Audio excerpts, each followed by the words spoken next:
first Tech in Motion event of 2018.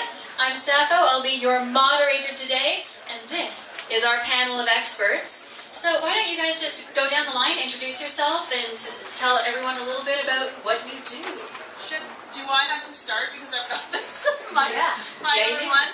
My name is Serrano, and I'm Chief Digital Officer at the Canadian Film Centre and Managing Director of Idea Boost, which is a media and tech accelerator. My name is Sevigny. I'm a software developer and a visual effects artist, initially a visual effects artist, and I develop 360 tools as well as stereoscopic 360 tools. Hi everyone, my name is Paige. I just finished an arts and cultural management program, and for part of my program I curated a VR exhibition for emerging female developers in collaboration with Breakthroughs Film Festival and Dating Games. Hi, my name is Smithson. I'm the CEO of MetaVRse, and we make 3D objects from physical objects for e-commerce and retail. Awesome. And I talk about VR all the time. Sorry. And we're very proud to be part of CFC's Idea Boost. Yay! So is Mark. Awesome. So I have some questions about virtual reality. So there's VR, there's 360 film, there's augmented reality. Does someone want to explain the difference between those three things, just so everyone's on the same page? Why don't you go? The difference between? 360 video, virtual reality, and augmented reality. Oh, sure. Yeah. So 360 video is very much like traditional video when you shoot on a regular camera. You don't make any decisions in the experience. That's the main difference. So you're watching a video, it's an experience that's played back for you, and you don't have any decision. You can't choose where you're going to be in the room. You can only choose where you'll be looking. So the person that's moving the camera is the person that's deciding where you are in that room, and the room is there for you. So even a simple decision as, I want to look over here and then another video is going to start, that becomes a video game. You can't do that in a video. So that's 360 video versus VR, where you can actually make a decision, and many decisions turns into a video game, basically, or a choose your own adventure, movie or something like that. And then augmented reality is augmenting actual reality. So an example might be, you're driving down the street and you see that there's a big, digital traffic cone coming off of the upcoming intersection, and now you know that there's a problem in the right lane. You might go to the left lane or take the next turn or something like that. That might be a bad example of augmented reality. Take it. I'm going to give it a shot. So, how many people have tried VR? Show of hands. Hey. All right, so almost everybody's tried VR. How many people of that have tried the Gear VR and nothing higher than that? So everybody here has tried a Vive, an HTC Vive, or an Oculus, or something where you have 6 degrees of motion. So in 360 video, you're kind of like a passive passenger in which you can look left, right, up and down, called 3 degrees of freedom. But in 360 video of the future, which I think is going to be called volumetric capture, you're still using cameras, but you're capturing every single angle, everything. So now I can be up here and look around, or I can be over there and look around, or I can move around through the scene. That's the next level of, so you've got 360 video, then you have volumetric capture, then you have game-rendered VR where everything's created in a game engine. So you've got the floor is not real, everything's made in a game engine and rendered. Then from there, if you take the world away and you've got this floor, maybe it's not real, maybe it is, but you put it in here and it's augmented reality. And then if you take it one step further, mixed reality puts those things in context. So it knows that's a floor, it knows that's a wall, it knows there's a ceiling, and what to do. You can have monkeys hanging off that pole. But the technology right now is very, very early days, so it knows that's a floor. Yay, okay, look, we can have a guy jumping on the floor. That's great. What comes really, really interesting is volumetric capture and augmented mixed reality, where it understands everything. It knows you're a person, can jump off your head to his head, jump off the thing. That mixed reality in context is going to be mine. You're talking about volumetric captures. So Not necessarily, but yeah, go into... Yeah, I'm just curious, do you mean like photogrammetry, or do you mean... No, volumetric capture. So if you guys want to see something really cool, go and watch the CES Intel keynote. And Brian, the CEO, I don't know his last name, but anyway, he got up there and he said, here's what's next. And we're doing football games. You know, they have the view where you can, you know, they pan around the camera and you can see any view of the, you know, here's what the quarterback sees. Well, that's 100 cameras around the field.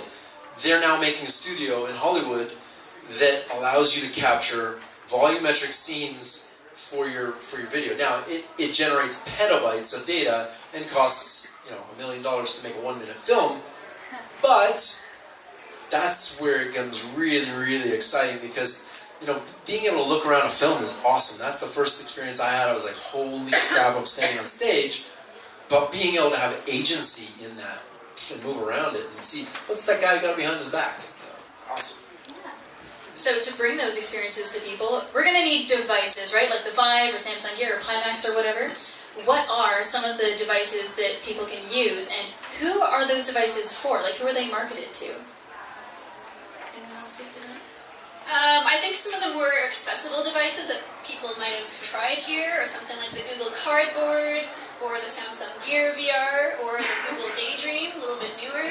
So these are devices where you can put your smartphone into a slot in front of some lenses, and it basically runs the VR experience on your phone, and it's wireless, which is great.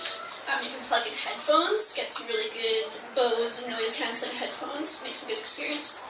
But the thing about the more accessible, affordable devices is you don't get the really good graphics and resolution that higher-end devices like the HTC Vive or the Oculus Rift might give you.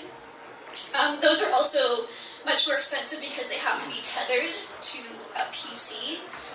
So those kinds of headsets can run from $600 to $800, and then you also need a very powerful processor in your computer, which can be about $2,000. So it's not as mainstream to own yourself, but you can come to places like House of VR and pay to use their high-end gear, which gives you the really cool games and experiences and art pieces that you just can't get with the things you can buy at Samsung or at Google. Most of you have tried VR, as I imagine, because all of you kind of raised your hands, right? Is that correct? Yes? Yeah. So you want to go next level, yes? Okay, so let's go next level. So right now, I think what's going on is Canada hasn't jumped into the location-based entertainment space. So I was recently in France for a Virtualité conference. I would disagree with that. Well, actually. let me. We're standing in a Oh, yes. location-based Yes, place. but this is one of the premium spaces, right? In China, they're in malls. So that's what I mean by gone whole hog mainstream in terms of LBEs, is that retail environments that are not exclusively location-based entertainment spaces simply for VR are also using licensable devices or large-scale pods that would allow you to have coin-operated VR experiences. So, or I guess card-operated VR experiences. So, I think that's what's happening right now. If we turn your question around devices to the next level, is it seems like there is this kind of large-scale appetite around the distribution and licensing of pods, of VR pods, and they can be different kinds. They can be things that allow you to fly, so pods that have, like, so think sort of, think arcades, think CNE type stuff, you know? And as I was saying, when I was in France last week at the Virtualité conference, the entire trade show room, which typically would have held sort of content experiences in Gear, Oculus, and Rift, etc., held all sorts of these pods. And so what was being shown in these trade show booths were a whole variety of haptic chairs, flying machines, multiplayer gun room scale VR experiences, many of them with guns that you can shoot, etc., if you like that kind of haptic devices. Oh, so what is do people know what haptic means? No? It's where you actually also feel something. So the the chair might move, so it will vibrate, or it could also become warmer or cooler depending on what senses it wants to trigger. So those are the things that seem to be taking off because the mainstream adoption in in-home usage of these consumer devices haven't reached the tipping point yet, and so people are trying to make money by having people go to these places and or turn entertainment or retail environments into, taste tests for VR. I don't know if you guys have seen those yet. Yeah. Well, I mean, I haven't experienced an event or a venue like that myself, but I've definitely seen them, and that seems to be the way to go. I don't know if you guys have seen the chair that kind of flips you upside down, can move in any direction. The Samsung vomit comment? Yeah, everybody. Oh man, if you haven't tried that, what is it called? I can't remember. I did it at CES. It literally spins you like this way and this way. It's awful. But I mean, it's really cool for the first round. And you're like, stop. There's supposed to be a button to stop, it doesn't work. But I guess the question I have for you guys is, how long do you think will this type of location-based entertainment VR last? It's an interim stage, it seems. There's a hang gliding one where you basically are hang gliding, and you hold to the right and it pulls you, and it's like an experience.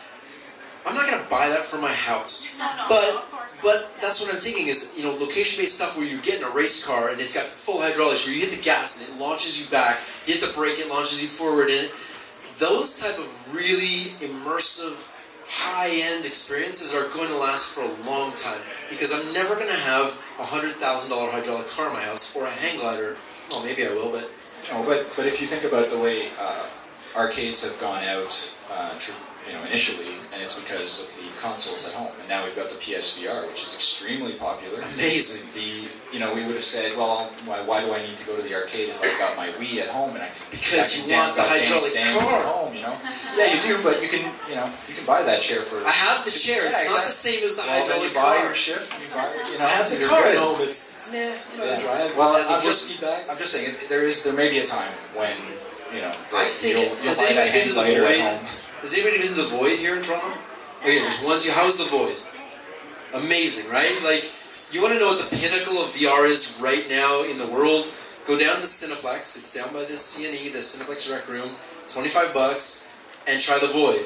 Right now, I think it's Star Wars. I think it's you're literally fighting. You're a Star Wars character fighting like droids. It's like laser tag, but with VR and like just multi-person, so we can go together. Yeah. It's amazing. Definitely That is check the that pinnacle of VR right now for location-based, in my opinion. These guys have raised a lot of But just money. once and then come back to House of VR, because that's where it works. And when it comes to VR places like this, I think the collaborative aspect is what people come here for the most. Like, people want to be able to play with their friends in the same room and have a drink. So I'm hoping that'll keep the arcades going for a little while. Yeah, and a lot of the stuff we've been talking about totally brings me to my next question, which is about what other senses VR is going to target. Because it's mostly vision right now, right? Audio signals happen, but haptic responses are getting more and more interesting. So which senses do you think VR is going to target next? Like, is it all touch, do you think? So I actually wrote a paper last year on the intersection of VR and film festivals and adapting cinematic tools for VR. We're coming up with our own VR language for, narrative experiences. I actually interviewed Anna as one of my people for the paper. Another person I interviewed was someone who runs a UK-based experimental VR company called Marshall Laser Feast. And he was telling me some of the things that they're in development on right now. And they're really focused on art driving the technology, which is really important. Because right now we're seeing tech driving the art, driving the content, and that's not how you get really transcendent, meaningful pieces. Because you don't buy VR just to have the headset. You're buying it for the experience. So I think VR is most transcendent when it engages all of your senses and not just your sight. So as we were talking about different kinds of haptics, so either in your chair, having it move or vibrate, or there's a really good piece of equipment that you can use in tandem with VR right now. It's called a sub pack. Has anyone ever tried a sub pack? It's like a little backpack thing that you can clip on, and then it vibrates at the back, and you can hook it up to your experience, so it makes it feel like you're actually immersed in whatever is happening. Marshall Laserfuse was also working on using smell and taste. They're developing an experience called Sweet Dreams that looks at piping down different smells in a timed experience, and asking the question, do we smell and do we taste in our dreams? So I think once we advance to the point where we can engage all of our 5 senses, it's going to rival reality and not just feel like a computer game. I was going to add to this. I got to try this experience. It was in the back corner of AWE last year, and it was this little Japanese guy, and he said, "Hey man, try our smell thing." I was like, "Okay." Put it on, and there's I'm standing in a room. There's a table in front of me. He goes, "Pick up the cup of coffee." And so I picked it up with a controller, and he goes, "Smell it." It smelled like coffee. I was like, "Okay, that's pretty cool." And he goes, "Pick up the chocolate bar." I picked it up. It smelled like chocolate. All right. And then he goes, "Smell the girl." I'm like, dude, am I getting punked? So he goes, "No, smell the girl to your left." And I look over, and there's a girl to my left, and she's a little anime character. And I'm like, okay. And she smelled like perfume. But it was, when I took off the headset, it was this little piece of plastic that he had 3 little scent things, little oil things, and you could program in Unity proximity to release that smell. This is really cool stuff. And to just add one more thing to your sub pack, there's a experience, and I believe it's on Steam now. It just got released. It's called Galactic Gallery. And basically, you're standing in space looking at an art gallery, and every painting is kind of 3-dimensional and trippy and move, some don't. Some you can look from behind, like mind-blowing stuff. And the soundtrack has this like just driving bass line. And the sub pack just drives the bass into your back while you're staring at trippy art. Awesome. But VR is not all fun and games, because there's still some problems in the virtual world, right? So some of the main things that are preventing VR from reaching people are the adoption of headsets. Like, we just don't have enough people with headsets, and we're all like Alexander Graham Bell with the first phone, like, why isn't anyone calling me? The lack of apps, not enough content, and cash money. People just don't have enough money for it. So let's solve all those problems real quick. What do you guys? Yeah. What do you think is going to be what VR developers will have to do to solve those issues and bring VR to people? Any ideas? These are hard questions. I know that's like the hardest one. So I always like to take it back to what happened with television and how we transitioned from radio. We'll say, right? So what happened with television and radio is the television was invented, just like the headsets are invented, and then people said, "Oh, that's cool. What do I do with it?" Okay, it's great. You've got 2 shows, and they're a day. Yeah, 2 shows a day. You're half an hour each. No, like you've got 2 things that you can watch on the television, and that's it. Just like the headset. Once you've watched when we first started, you put it on. Once you've watched the 5 experiences, you're like, well, great. Why did I spend this money on this device? You remember when the Gear VR had like 5 things? There was a 6th spot. You're like, like, when is it going? Yeah. There's a 6th spot though. So to look back at radio and television, so what they did is they started adopting radio stories for television. So they were taking, detective stories and stuff, and turning it into television. And they didn't really understand the medium, so that whole wide, medium, close, and all that. If anybody's familiar with traditional filmmaking, they didn't really understand that either. So once they started to develop new techniques for the medium, because you couldn't just have audio coming out of there, which is what they were used to. Just like right now, we're used to looking and having the television show us what we're supposed to be looking at. So the medium is completely different, and we really need to respect that. So what they did is, once they had a pretty good story together and good, relatively good filmmaking, Procter & Gamble, I think it was, came on board and sponsored a show which we now know as a soap opera. And what they did is they said every soap bar that is in this show has to be a Procter & Gamble soap bar. And then we'll sponsor your show, you can make your TV. So that's the very first how television came about. But first we needed the content, we needed the medium, we need to understand it, we need to really develop, what people are, we're talking about smell and touch and all this. And once we understand it, I think we'll be able to attract those advertisers and get that money and get that stuff. But it needs to happen. It takes time.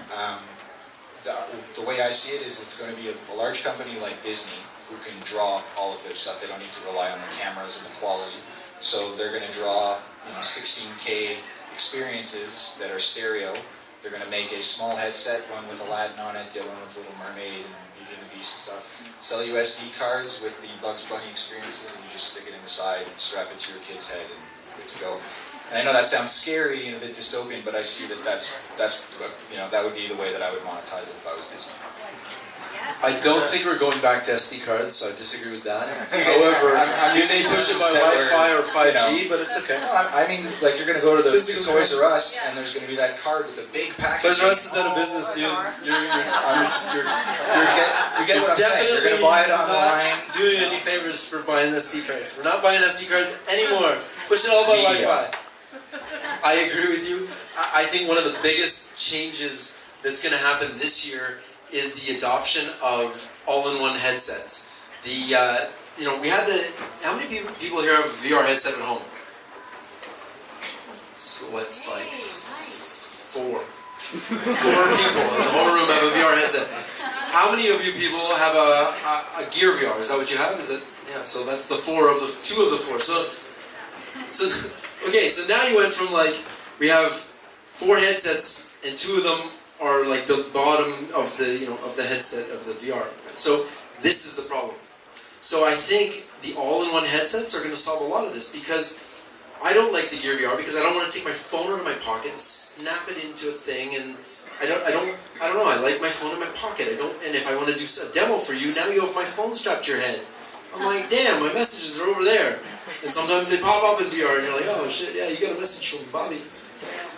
But with an all-in-one that's $300, so the Oculus Go, I believe, is $199 US, so $300 Canadian, $1 million Canadian. So the Oculus Go is now 3 degrees of freedom, a Gear VR quality headset that you don't need to strap a phone in. It's $300. You don't need to buy a $1,000 phone to get a $300 VR experience. So I think that's going to make a big difference in the fact that you can push out beautiful 360 content, and that's going to be a thing. People are and I think it's going to be more like 220, where you sit there and kind of just enjoy the scenery. Okay, but I'll throw a wrench into this. Sure. Since you've rained on his parade, I'm going to rain on your parade. Okay. So, but honestly, is 360? Just close your ears for a second. Is 360 content really going to be good enough to make people want to buy a $300 headset? Is 3 degrees of freedom good enough? 220 is. And 3 degrees of freedom is enough for porn. And porn is driving the entire industry. Let's not kid ourselves. Porn has driven every technological advancement we've ever had since the television.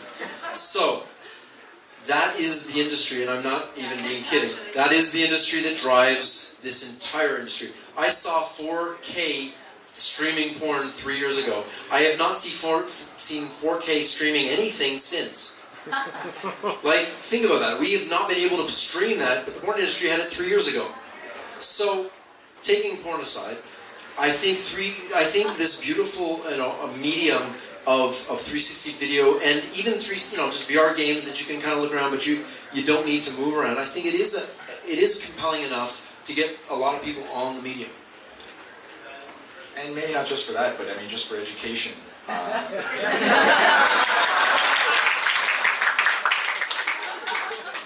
Why did I say that?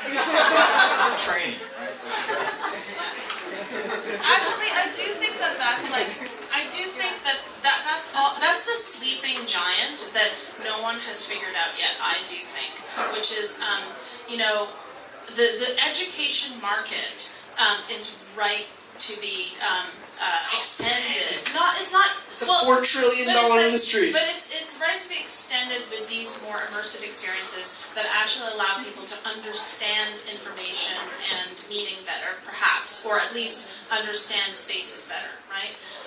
But the biggest issue that I have in terms of the education market is the perfect sort of expression of this are in things like the Google Expeditions kind of initiative, right? So the Google Expeditions is where Google worked with the education sector to allow children to go visit like the pyramids or to go visit these spaces that they're studying in school.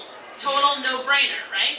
But the problem is that the age limit that they put on these devices is 12.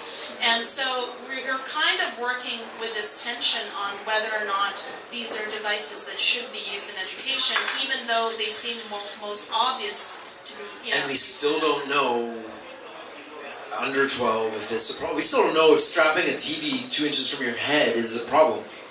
This is a problem. When you look at, okay, your parents your whole life told you don't sit next to the TV, and now you just strapped a TV to your freaking forehead and amplified it with these lenses. Is that bad for you? I don't know.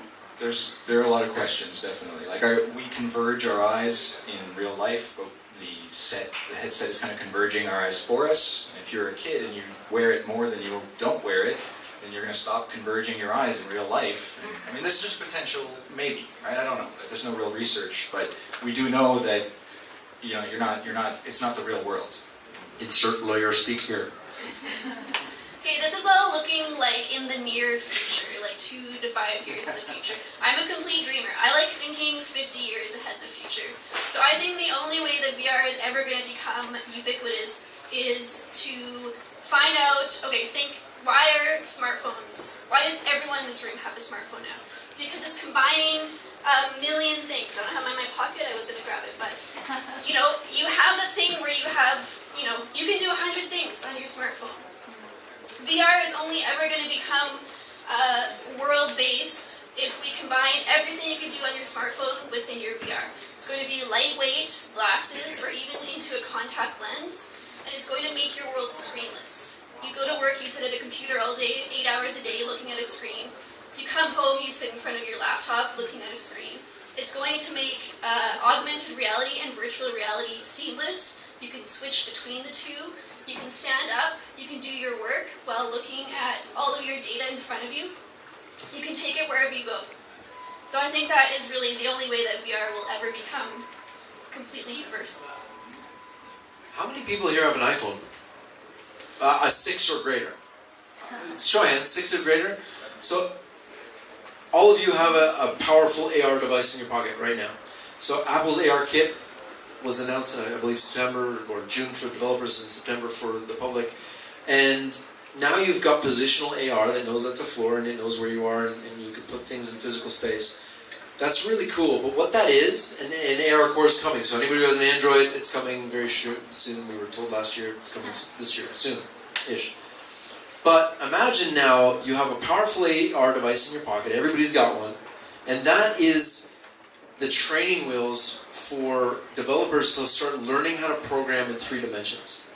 Because right now we have no idea how to program in 3 dimensions. Everything we've done to date, it may look 3-dimensional as you spin it on the screen, but you can't see around the back, you can't walk around the back of it. It's, you know, it's being rendered real time on 2D. Everything in the world we've done, every screen around you is in 2D. What happens when things are in context in 3D and you walk around the back of it and you can see the front and I can see the back, and if somebody walks in front of me, what happens? Does it disappear? Does it like show up in front of me? So there's a company out of Montreal called Vervana, a Canadian company. Apple just bought them for $30 million because they solved the problem of what happens when there's a hologram here and somebody walks in front of it like this. Or like this.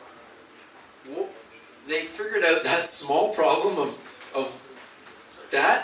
It's a big problem in 3 dimensions because if people walk through your scene, you got your screens open and a guy walks through, does it like pixelate the screen and blow it up, or does it come up in front of the guy, or does it cut him in half? These are problems that nobody knows how to solve yet. So ARKit and AR Core are the training wheels for 3D, and then once we have 3D on our phones that works amazing, and we got some cool apps, and we can measure the room and that sort of thing. You got Tap Measure, which if you don't have that, it's cool. IKEA Place, you can drop furniture in your room. Once you have that, then it's just a matter of time before they perfect the glasses that you put on and everything's in 3D. That's going to be really cool. Yeah. Is there anything else that you guys see in the future of VR in the next decade or so? Sure. Just to keep going on the IKEA thing, I mean, you'll have likely connected to your Wi-Fi, not an SD card, but connected to your Wi-Fi. When somebody walks in your house, since they're connecting to your Wi-Fi, they're now going to see the textures that you've programmed for your house and your couch. Although it's filthy, people are going to sit on it because you made it look brand new in VR. And so that's I got to see something at AWE. You got to go to AWE. It's or VRLA. It's like all the craziest stuff in one spot. And VRTO as well. There's just literally in 3 days you see all the future of where this is going. So one of the coolest things I told you, that's my train of thought. Like, okay, textures. So one of the things I saw, this guy held up his phone at AWE. We're sitting in the bar, and all the coolest things happen after the conference at the bar, of course. The guy's like, "Hey, check this out." So he's showing me the room, and I'm like, "Okay, it's the room." He hits a button, and now the room starts turning to Minecraft. So the wall is bricks, and then the tables are like Minecraft things. I was like, okay, that's cool. And the whole world is now Minecraft. That's dope. And then a guy walked through, and he turned from a regular person into a Minecraft character, real time, and walked through the scene. And he's like, watch this. Imagine you got the Minecraft filter on, you're walking through your life, and everybody here's a Minecraft block, and you're like, choo, choo, choo, dig a hole in the ground. So there's that. And education and training. I mentioned the traffic cone, which was a bad example, but the way I would see it is we wouldn't be wearing glasses in the car. I think that the glass, Google Glass patented the glass itself, not glasses, could actually be the glass of your car. It could be tracking your head so that wherever you are and wherever you're looking, you actually see through that piece of glass and everything appears on the other side. I saw that at CES this year. They had a car with all the windows were screens because they're like, well, you're not going to drive it anymore, so you may as well look at this beautiful window. Right, that's the whole thing, right? The driverless car, the self-driving car, and now what are you going to do? You're going to look out and get, informed on where you're traveling. So. Who cares where you're going? Put me on a beach. So I'll be the downer. I mean, you asked, what else do you see in the future in terms of VR? Well, we've heard all the kind of like super Jetson-like prognostications of the future. But I think it's really critical if we're actually serious about the creation of the VR and AR and immersive media ecosystem, that we actually pay attention also to the socio-political and economic context and health context of how we're designing this infrastructure. So I think what is going to happen in the future in VR may actually not be what we talk about today, because the regulatory environment is going to change dramatically, hopefully, right? We're going to have to, people are going to start to demand that we design against ethical frameworks, that we design against public interests and not just corporate interests. This is me wishing really hard that this is going to happen, and that we design for human scale and for the human condition, so that we actually aren't necessarily protectionist, but that we actually are a little bit more mindful in how we hurl towards the future. And this is what I really, have been kind of beating the drum about for the past 5 years, is because stuff is moving very, very quickly, and people can get really excited about the possibilities, and I think we should remain optimistic and we should remain sort of positive about it, but we can't do that without also thinking about the other stuff that needs to be thought about as we actually design these things. So I think we always, I'm just going to make it, sorry, I've made it a point that every time I'm asked to speak at these events, I have to bring this up because it's so easy to forget. Anna, I think you nailed it, and I actually sit on the board of IEEE's Ethics Committee for VR and AR and AI. The problem with VR is, and this is like taking it to the next level, it can be used to educate people really, really quickly. Experiential learning is enormously quick. You can train people how to fix things with never having touched the thing. They know how to fix it. But you can also train people for religions and other things that are, I'm not saying there's a bad thing, but you can train people in mindsets that are counterintuitive to social norms. And you can brainwash people in VR really, really easily. Now, one of the things, has anybody tried Brookhaven experiment where you shoot zombies? The guys who made that, I had a conversation with them and I was like, what are the games you're making? They said, well, we know what we're not making. We'll never make another game where we shoot humans again. They made the first levels, it was like humans coming at you and you shot them and they bled out in front of you, and the guy's like, I had nightmares after that game, like nightmares, because, and they never made another game where they shoot a human again because it messed with them. So what are the rules going to be around something like Grand Theft Auto, where your entire mission in the game is to run over people and shoot them, and they bleed out in front of you, and it's not the same as a video game on a 2-screen. You're right there. Like, this stuff is getting really, really realistic. So what happens then? And these are things we need to think about as society. Do we let an app like that exist? I don't know. And my guess is probably it's not going to be able to be stopped. So on that note, what kind of content do you guys want to see in the future of the virtual world? Yeah, fun stuff, especially when it comes to ethics. Yeah. The reason I got into this is because I see a flaw in the education system. No, seriously. I really screwed myself. I see a flaw in the education system in that it's impossible, it's going to be impossible for the education system to keep up with technology, period. I don't care if you put VR, you teach every kid to code. By the time our school system starts teaching kids to code on scale, code will code itself. So think about that for a minute. If we're going to train the next generation of kids to be successful and train them to think outside the box and really learn things quick and as fast as technology is growing, AI is going to be like huge, mind-blowing. Holy shit, half the jobs in the world are gone. That's my 20-year forecast, sorry. But if we can use this technology to keep children ahead of the curve and keep people ahead of the curve, that's the only reason that we need to be using this technology on scale. Because really, when it comes down to it, entertainment's great, business applications are great, e-commerce is cool, but if we can't teach the next generation of kids to think in an economically, socially, and environmentally sustainable way, we're all dead. So I'm really interested, apart from the convergence of VR and cinema and entertainment, I would really like to see an advancement of using VR as a therapy tool. I think there are a lot of really cool things they're doing right now.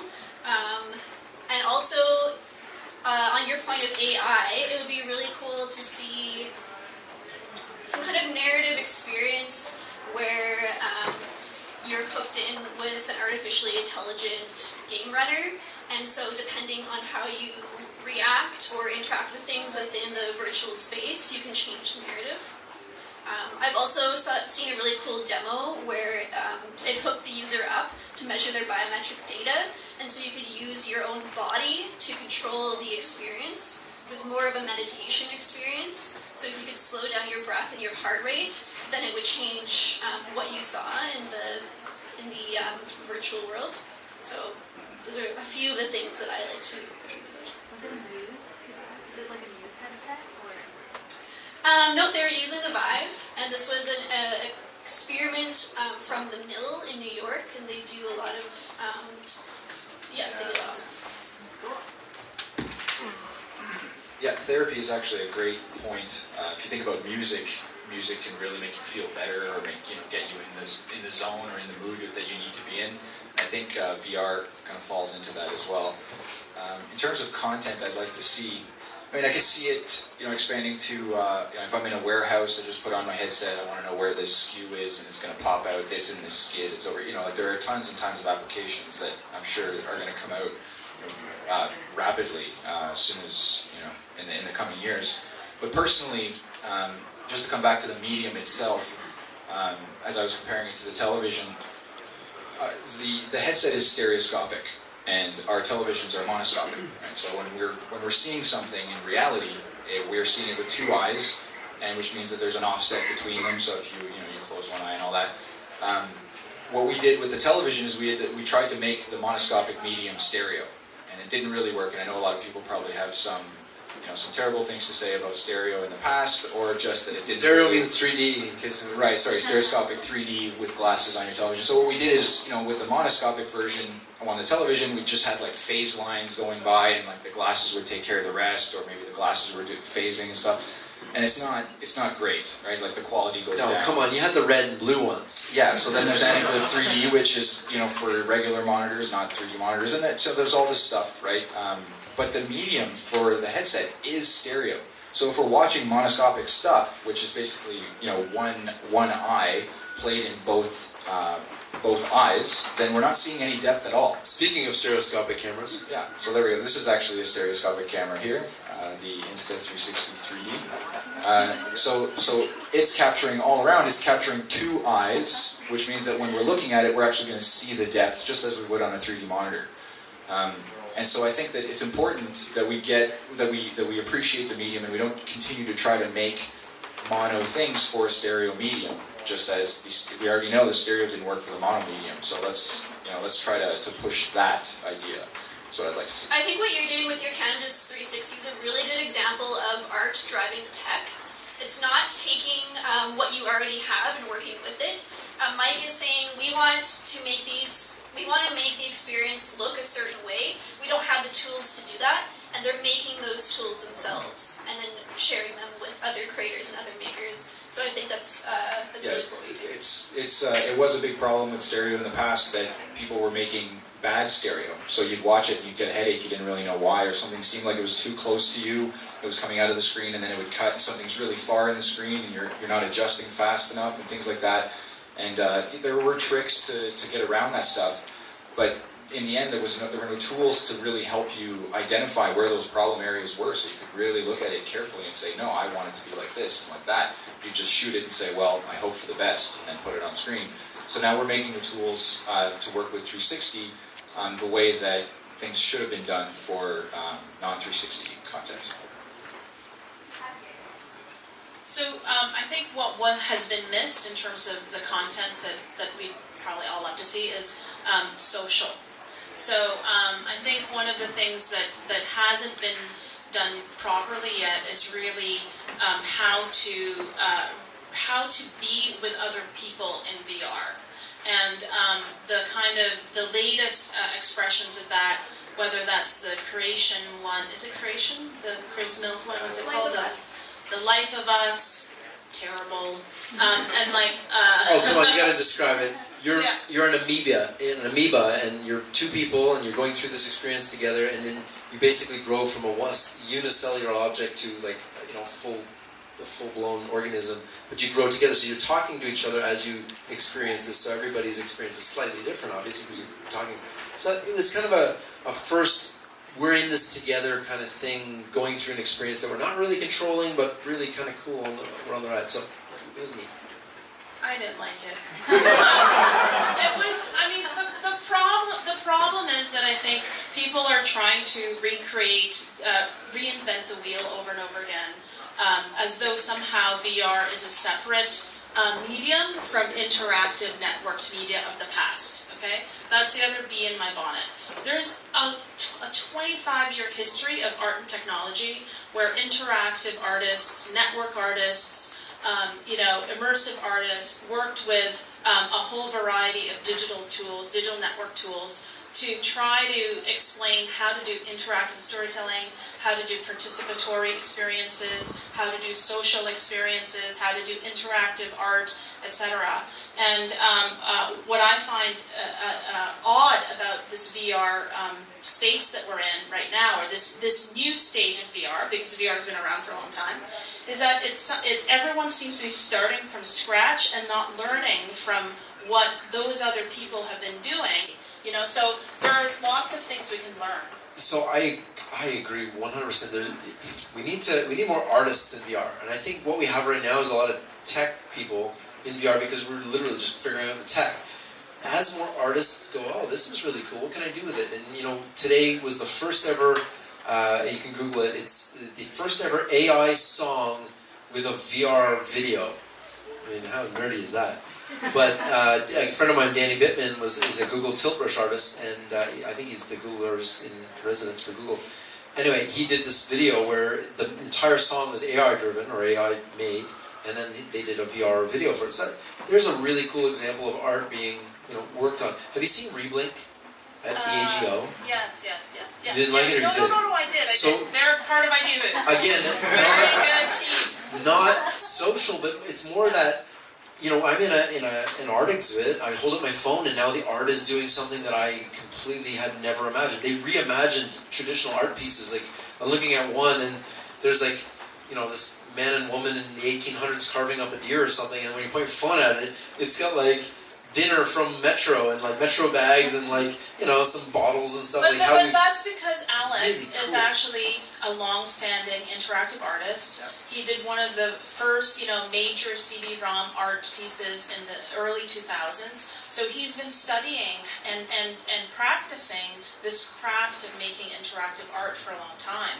And so it's not surprising at all that he would migrate into AR and actually do something thoughtful, And I think to your point about social is that we just need more and more people to try it. So that the geniuses that are in social aspects of the guys who created Facebook, they're creating Facebook Spaces now, and the guy who created what was it called Second Life has now created a second company in VR called High Fidelity, which you can go in VR and be that. Now Second Life themselves, Linden Labs, I think they're called. They just started their own social media or social VR thing called Sansar. So you've got, Facebook Spaces, Sansar, High Fidelity, VR Chat, and AltSpace, and AltSpace is got bought by Microsoft. So there are many people trying the social VR thing. So that's a social application, and I think we're going to get there. What I'm interested in are, and so if anyone's building this, come talk to me. What I'm interested in are socially driven artistic experiences that allow you to feel something different, or learn something different, or imagine collective futures together, or design collective futures together. So VR becomes a space for imagination, imagining what alternative modes of living and being are, as opposed to a space to recreate the literal environment that we already know so well. I tried something at one of the conferences, and it was the Peter Diamandis thing that was here in Toronto. And one of the things, they had a 20-foot shipping container. So you went in, you put on the VR headset, and they made you stand on an X, so you kind of started. Now I'm standing in a shipping container in VR. I'm like, okay, great, yeah, a lot of creativity there. I'm standing in it. And then they're like, okay, imagine that this 20-foot container, which there's 180 million of them in the world, 90% of them are sitting empty. They give me the whole story. And imagine this could be used as a doctor's office. And now all of a sudden I'm standing in a doctor's office. There's a guy on a gurney next to me, all the things, the sounds and everything. And then the girl she goes, go sit in the chair over there. It's a real chair, you can sit in it. So I walked over and sat in a digital chair and physical chair, which is kind of cool when you bridge the two. And then all of a sudden it's talking to me, and this can be used all over the world to save millions of lives, and it can also be used as a living space. And all of a sudden now I'm sitting on a toilet in a tiny little bathroom. There's a shower in front of me, I'm on the toilet, the kitchen's here, and there's a living room there in the same 20-foot space as I was in just a second ago. It was a medical suite. Then they said, oh, stand up, stand over here, and they walk you over. And then it's like, well, it could also be used for vertical farming. And now I'm standing in the middle of this thing, and there's plants as high as I can see on either side all around me. So it really gave me this sense of, what was possible with these things that are sitting there being, thrown away, that are sitting empty around the world. We can make a physical, physician's office, a vertical farming, and a house out of the same 20-foot container. And that, to me, it wasn't so much the social aspect, but it was that future, like, what can we do together with this technology? So. That sounds like a cool experience, that is still quite literal. Like, you could go to those three places and have a similar experience to what you had. I think what Anna mentioned is the really cool thing about VR is it can give you experience you can literally not have anywhere else. So a project that Anna did at the CFC was they took micro CT scans of a 16th century prayer bead and put it in VR. So you could actually move around and look into a prayer bead. No one knows how exactly they're carved so intricately. They're about that small, right? Remind me the name of it. Small wonders. Small Wonders. Maybe you can speak a little more to No, this. you go. You're doing a good job. I put that in my paper, guys. It's incredible. So that's literally, okay, so that's not a literal experience. It's something that is real, but we could never crawl inside a bead that small and look in at different angles, different heights to see the intricacies of how it was made. So, which industries do you guys think are going to benefit the most from this kind of content? Like, obviously, real estate, right? You're going to walk into a house and it's going to be a beautiful home. What do you guys think? Come on. You can sit down. I'm not sitting again. There's one industry that's making all of it. I know Ford right now, every single car that they develop and move to production, every single one has to be viewed by their entire upper management in VR before they approve it. So that, and their designers are now being able, and it, like, I got to try it, it's amazing. Like, you're standing there, there's a Ford Mustang, it's all shiny and beautiful, real-time ray tracing, so the lights kind of just cast on it beautiful. The lights turn on, you can stick your head in, and it's just perfect in every way. And they can make changes on the fly. They're like, you know what if we just change the scoop of this thing slightly? They can, designer like gets on his computer, goes, take off the headset for 2 seconds, done. Okay, here, check the scoop. Okay, it's great. So design, being able to co-design things with multiple people around the world, to your point about social, being in a design app where you can say, okay, here's the space we're in right now. Okay, this is cool. What does it look like when it's built for VR? So all these walls fold out. We got 5 VR bays, right? So what does that look like? Oh, I can see it in VR. You know, I can even do that with, you know, just a 360 camera, take it before and after. But really, being able to create design things, I think, is a really big part of what's coming. If you look at the industries that are going to profit the most, so 60% of the $108 billion that will be generated by 2020, 60% will be consumer, so consumer and entertainment, so you've got gaming, entertainment, they're even trying to sell you basketball games in VR where you sit next to the court. I think that's a bit changing though in the next little while. Like it started off with entertainment, consumer and entertainment as the driver, but over the next like little while, it's going to go B2B. No, that's what Yeah. I was Okay. getting into. So Oh, 60% okay. is consumer driven. Yeah. 40% is going to be enterprise driven. And of that 40%, healthcare takes up about 3/4 of that. It's a massive chunk. There are training surgeons in VR right now. You can train, they actually have a company called OSSO VR. And they make physical bones, like a bone material that you can drill in and hammer in so that you can learn in VR how to do a surgery a few times before you go and do it in somebody's knee. And, you know, I think the medical applications alone are going to pay for the value of VR in perpetuity. You can train people on, you know, in surgical suites. You can recreate things over and over and over in different scenarios. Maybe this patient sits up in the middle of the surgery. Like, you can do those types of things. You can do, training is going to be the biggest one. Walmart just partnered with a company called Striver. They're rolling out training to train all their staff. The U.S. Olympic team, some of the U.S. Winter Olympic team trained in VR as well. They did the run, they did the ski runs beforehand so they could pre-visualize it. These are all like low-hanging fruit things. Training is the biggest one in the world. Medical, training, design, retail and e-commerce is going to be massive. That's the kind of the world we live in. E-commerce is going to be just huge because imagine you pick up, put on your VR headset, you pick up a Nike shoe, and all of a sudden you're standing in the Boston Marathon. They're all running by you, and you're looking at the shoe, and it's giving you the features of the shoe as the Boston Marathon runs by you, or something. I don't know, man. Like you're standing on the court, and the basketball players are like, "Hey, man, I'll wear that shoe." Yeah, big shoes, and like it's gonna be. You can put people in context to what they're buying. Amazon is gonna be a whole different level when you can do things in 3D. I really hope we do more than just that, though. what Porn we're and doing. buying. Okay. Yeah. But I think, one of the things that I think should be noted, again, to reference the whole notion that there is VR was a part of a larger industry. Like simulation and training has been around for a long time.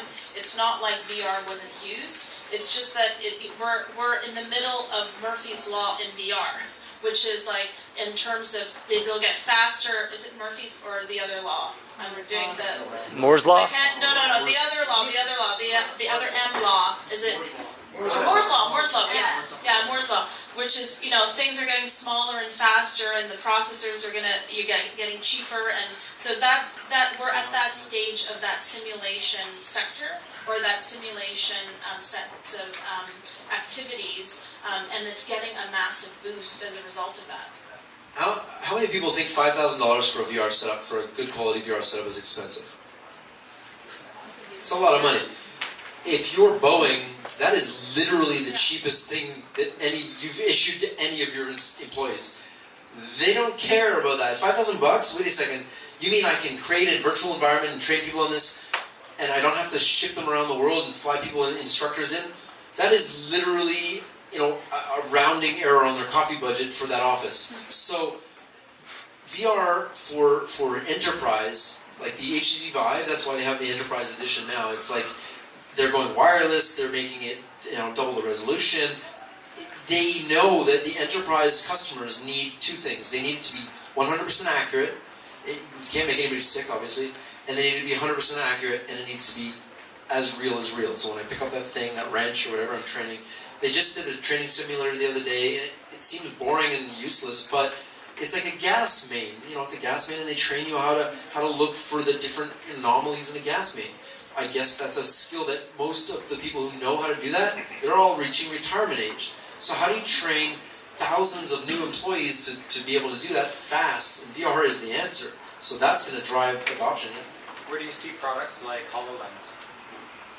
HoloLens is a developer tool. It was never designed to be a tool. However, there is one use case that I saw that was amazing, and it's not looking at your future kitchen. That doesn't work because it's kind of cartoony. The one thing I saw was really cool with the HoloLens is there's a company called cool name. Insert cool name here.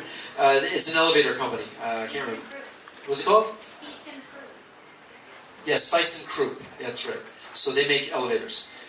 They created this AR app with the HoloLens that gave a heads-up display for elevator repairmen. So the door opens, they put on the HoloLens, it goes, okay, here's the IoT sensors, here's all the data, here's, look here, do this. And because it can see what you're seeing, it can send video straight back to somebody else, and somebody else at head office can be like, oh, okay, hold on, try this, number one, they circle it, and you do that thing.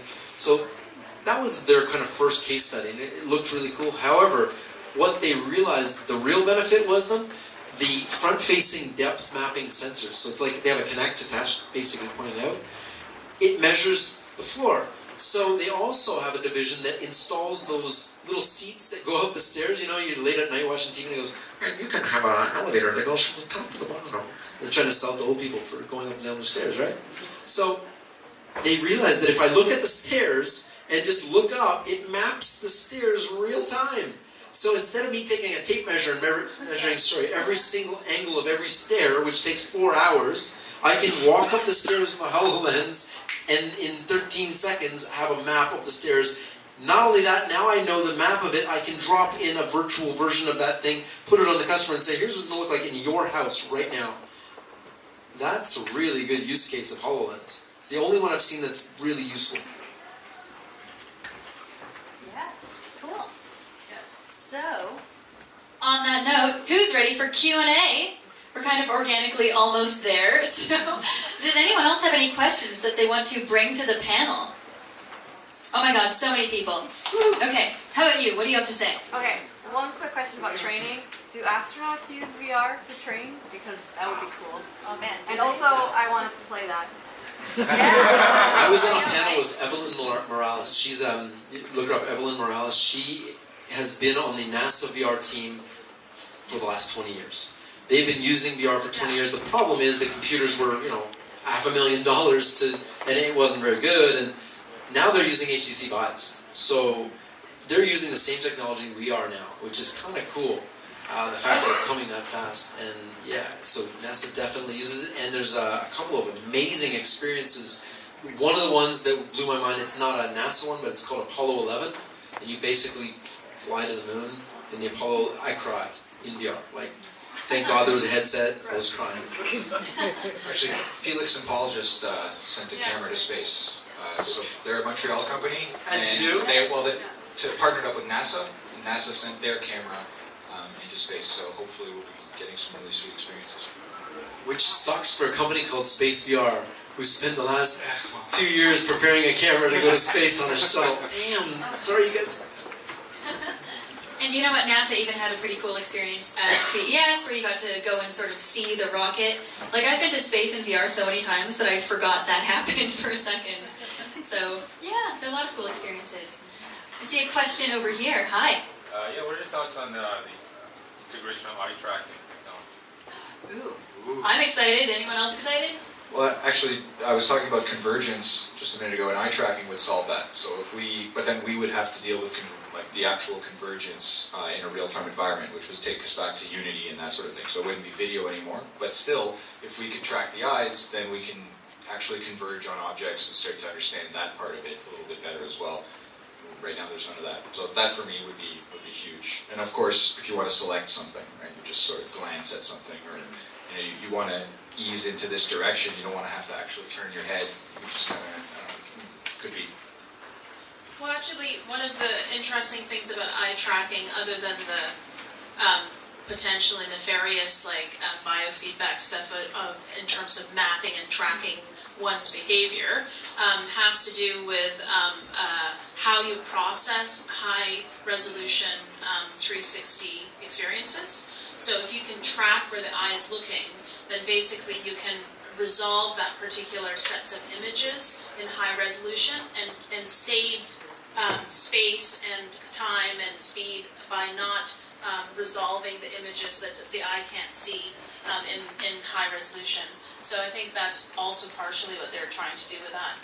You only see in 5 degrees. So if you look at me, and without moving your eyes off of me, look at the other people, you can't see them in focus, right? It's called foveated rendering. So basically, your fovea only sees in 5 degrees. Anything beyond that is fuzzier and fuzzier and fuzzier the further you go out. So why do we need to render the entire scene in super high res when I can only render just what I'm looking at any given time? Foveated rendering will decrease the computing power by orders of magnitude so that we can have 12K displays, 16K displays, but it's only rendering that small bit that you're looking at any given time. That's the #1 reason why Apple bought SMI, which is the largest eye tracking company in the world. Google bought their competitor iFluence, both in 2017. So that's the biggest reason, is computing power. And when this goes to a pair of glasses in the real world and computing in 3D, that's going to be a thing. You're going to need to render that in real time. The second is biometric feedback, but for security purposes. If, for example, I have a pair of glasses or goggles or whatever it is, put it on my head, and I'm at work and I want to go into a meeting and I want to represent myself in the meeting in a virtual world, and my avatar shows up, I want it to make sure that it's my avatar and it's me driving my avatar. Otherwise, people could pick up your headset and pilot your avatar in a virtual world and pretend to be you. And this is going to be more important than you think. Imagine your virtual avatar looks like you and is an exact replica of you. You can even change your clothes, and you can go to meetings representing yourself. Well, that's going to be a thing in 7 years, where companies literally meet in VR all the time.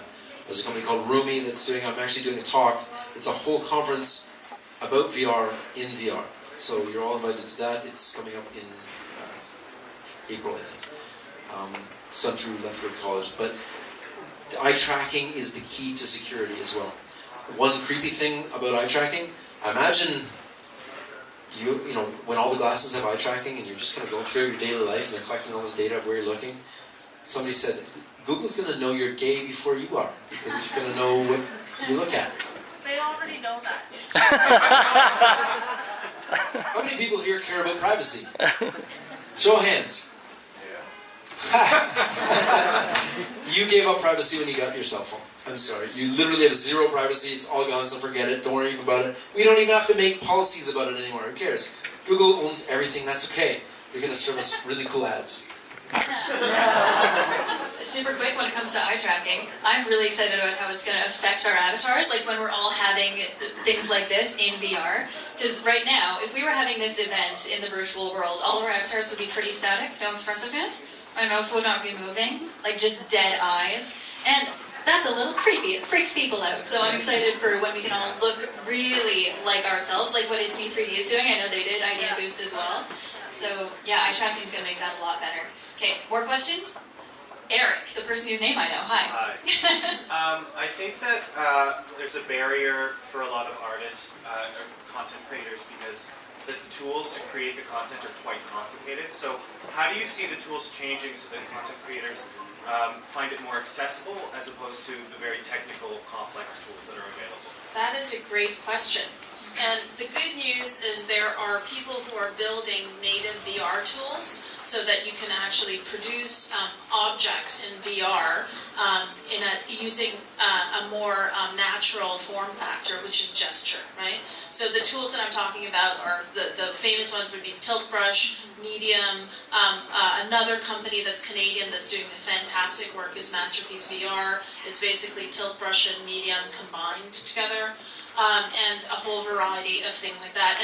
And people like Torus and Liquid Cinema are creating sort of editing tools that allow you to work with the native quality and feature sets of the medium, so that you don't have to do the kind of either authoring or actual programming to be able to actually produce something in this space. So they're coming. They're slow, but I think there are now very low-level barriers because of these tools that you can start to use. And even just the cameras, like it depends on what you're interested in as an artist, whether you're a filmmaker or whether you're a 3D modeler or a sculptor, let's say, or something like that. As a sculptor, you go for the Tilt Brush, Medium, Masterpiece VR type tool sets. As filmmakers, there's cameras that you can use that are 360 cameras that can actually, that are much friendlier than maybe even 5 years ago. So, yeah. Eli, your first camera, sorry Ellie, sorry, Ellie, sorry. Your first 360 camera, Right. 3D printed rig, bunch of GoPros, had to stitch it together by hand, every scene. No, it wasn't staged. So, our first camera was a 3D printed rig. We literally just downloaded some plans, 3D printed it, snapped some GoPros in it, and then you had to play on every GoPro, and then you had to time sync them somehow, which didn't never work properly. And then you had to stitch every scene together manually, without software. It sucked. And it was like 2 weeks for every couple of minutes of footage just to stitch it. That was before you could even edit it. And so now, all of that's done, that Insta360 that you just had here, it's 8K, stereoscopic, and it stitches on my phone. So, yeah, the tools are getting faster, better, easier. Unity now allows you to make things in Unity, so you don't even have to take the headset off. Before you put a chair there, and you're like, okay, it looks good on the screen. You put the headset on, the chair's 4 feet tall. You're like, what the hell? So you take the headset off, you shrink the chair down, you put it back on. Now it's only this big. You're like, what the hell? And so those tools are becoming more readily available, and being able to put on VR and make VR in VR, I think, is the ultimate tool, because then it looks real. You can just put a chair there, you can make yourself God view and look, okay, the whole room looks good, or the building, or whatever you're working on.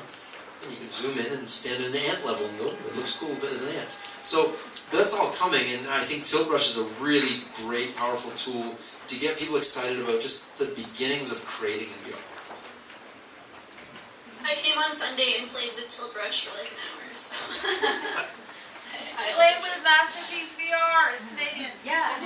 And combining art and film together, we have things like Mind Show, where you can hop into you can be an animated character. I love hopping into bodies that aren't mine, like a Twinkie or a super tool, just buff dude.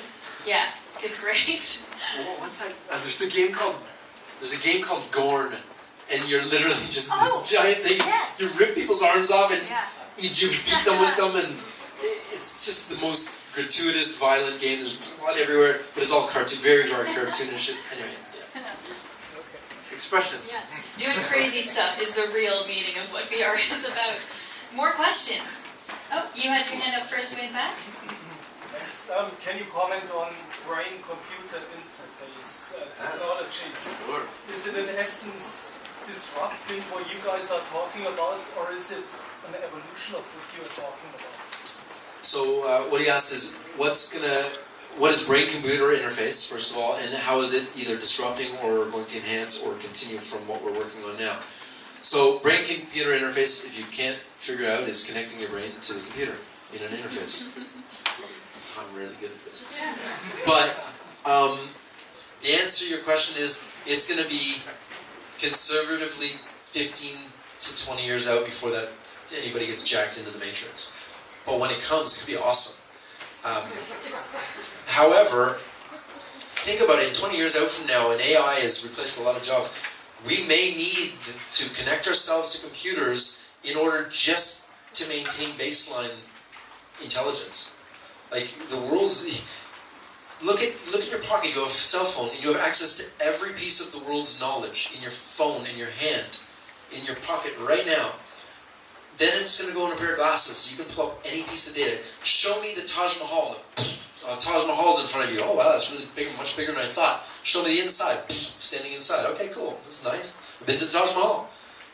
You know, like, show me space. You know, I'm in space, and the whole world around me is gone, and I'm seeing stars. And I'm cool. All right. Like, you're going to be able to call up education, anything in the world you want instantly, and that's only going to speed up faster and faster and faster. Well, I think the issue is not to keep up with the algorithms. I actually think that may be the saving grace for humanity is to kind of redirect our attention to other things that we don't pay any attention to right now. Rainforests.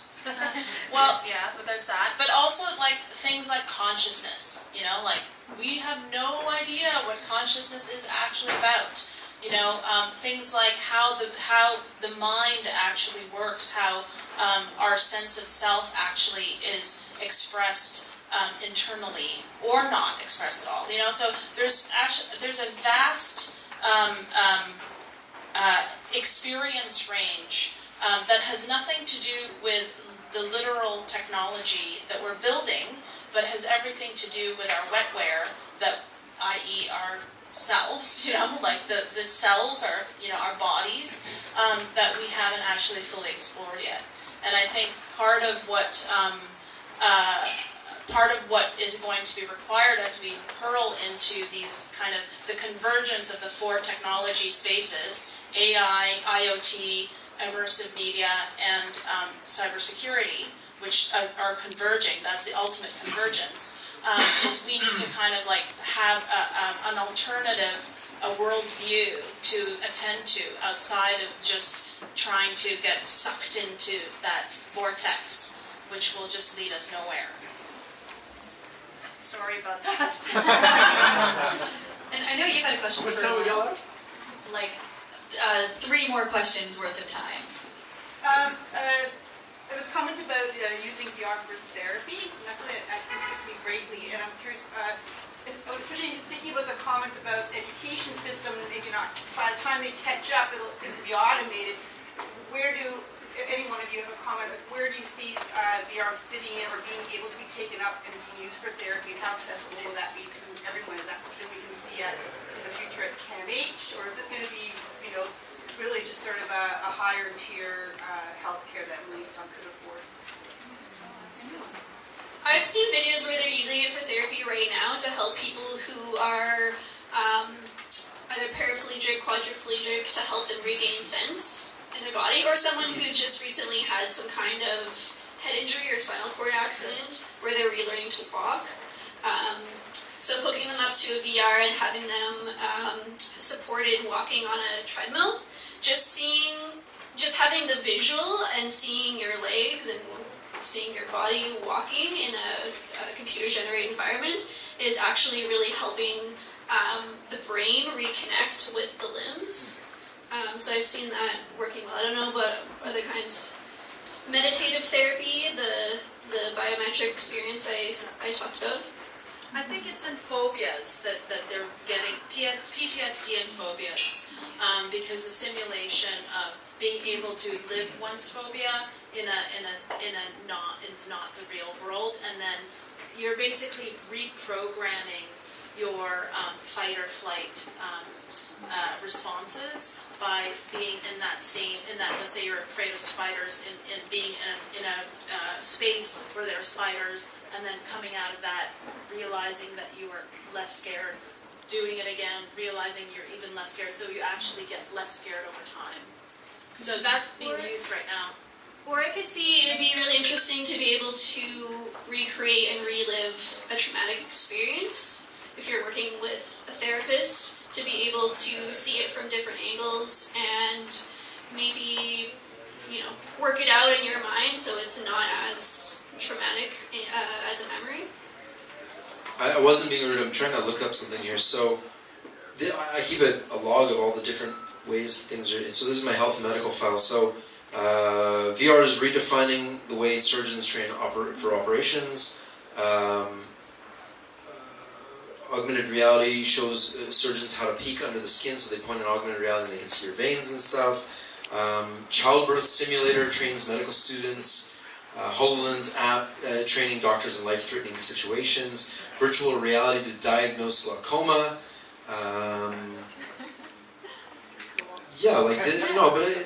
Dolphin-assisted therapy for VR to give people, chill them out. Diagnose glaucoma. There's one that can use VR for training, lazy eye. Because your eyes are in different screens, you can actually train an eye and bring it back to the thing. I thought it was cool. Pain management VR. Stress, they're using games to reduce stress. They're using games for pain management to reduce opioid usage. Treatment for lazy eye. Regular VR as effective as regular therapy for stroke. VR for brain surgery. Yeah, there's a lot. So if anybody's really interested in the medical side of things, I can just email you this list. It goes on and on. One from this gentleman over here. So this is kind of going partially towards the conversation that you were just having about therapy, and also to the one that you guys were having before about video games. Where, so like when we're all kids, right, we learn, like if you go to a movie, whatever's in the movie isn't really happening, right? Like you go to a horror movie and there's actually not really a guy being cut up right in front of you, right? So does such a thing exist in the VR world? Because you mentioned that like the traumatic experience of having like the video game where you're shooting people, right? So like does something similar exist in the VR world? And if so, how does that relate to the therapy experience where you can kind of say like, yes, this is a phobia of mine, I'm being trained to ignore it, but this is also not real. There's a guy called Dr. Skip Rizzo, and he's got I think it's Brave Mind is his thing. And basically he's been working with PTSD soldiers from Afghanistan, and what they do is they recreate the scenarios. So if you were in a roadside explosion and your truck exploded, they put you in that same truck, they drive you down the road, the truck explodes. It's to get you over those things. And so Dr. Skip Rizzo, if you really want to know like how they're using it, they're using game engines and game mechanics to train for PTSD and really kind of de-escalate those thoughts from people. In terms of going to the movies and knowing the difference, somebody was killed in front of you and then seeing it in VR, we talked about it just a minute ago. I mean, you may know that it's not real because it's not that real yet, but it's still traumatic. And when it does as it gets realer and realer, who knows, the line gets blurred. So it's difficult to say. Yeah, I think we all definitely know in our minds that it's not real, but when you're in it, it's almost hard to remember sometimes. Yeah. One more question from this dude back here at the very back. Do you guys see like glasses or any sort of similar device replacing our phones in the future? Well, you can already get glasses that replace your phone or a watch or anything like that you can speak into. I'm sure you can get a shoe phone as well. Yes. Yeah, yes. So whether it'll be mass adopted. Look up, Intel just released a pair of glasses. They look like normal glasses. They put a laser, it's a retinal projection system, so it puts a laser projector off a mirror into your eyeballs. That's phase one. Magic Leap is coming out with glasses that do everything in 3 dimensions, so look up Magic Leap. They raised $2 billion. They just raised another round last week. It's nuts. Insane amount of money. The answer is yes. The timeline is fuzzy. My guess, personally, and I've met with a lot of VR people, and I don't know, you guys can hopefully back me up on this. my guess is Apple's going to announce Apple Glasses in 2021 and then launch them in 2022, somewhere around there. But we need the next 3 or 4 or 5 years to learn how to program in 3D. Otherwise, you're going to have a pair of glasses that do nothing. Yeah, I spent $1,200 on a pair of glasses that I can look at Pokemons. That timeline sounds about right, but those glasses aren't going to be accessible for everyone. It's going to be that new thing, right? And then many years later, we'll all be able. Apple just released their tools. How long ago did the watch come out?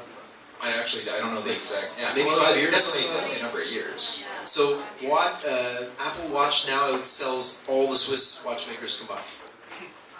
Took 5 years. Do you guys think we have? Oh no. I was just going to say, I don't think they stole their customers. I think they just added something. No, I'm just trying.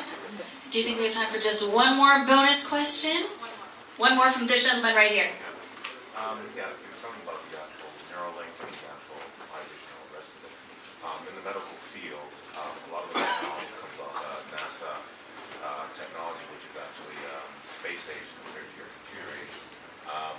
And there's this taboo about them not merging too much, but I've been in the medical field for quite a while now, and they have a lot of augmented and assistive devices like the iBot and the actual eyesight, which actually connect to your eyesight, correct, which connect to your neurological cerebral cortex, so that people that are blind can see this is real-time technology. It's not fake, it's not virtual reality, but when we talk about price range, it's like $100 grand or whatever. So the idea of actually combining now what is virtual reality with what is real reality for applications where people that need it. I have a spouse that actually, she has MS, her hands shake.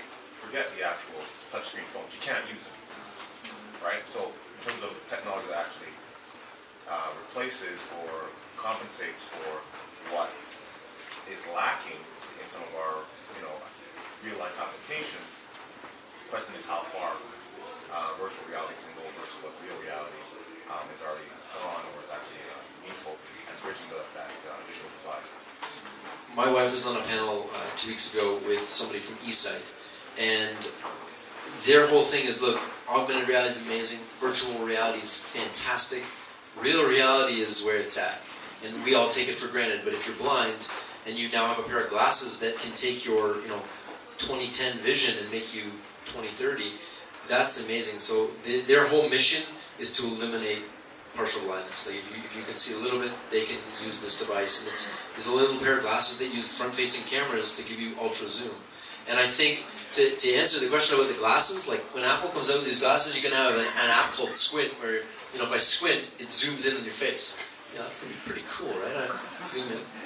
Well, it looks like that's about all we have time for panel-wise. So we're gonna have a little bit more networking time. Thank you so much for coming to this event. Thanks, everybody. Do you have anything?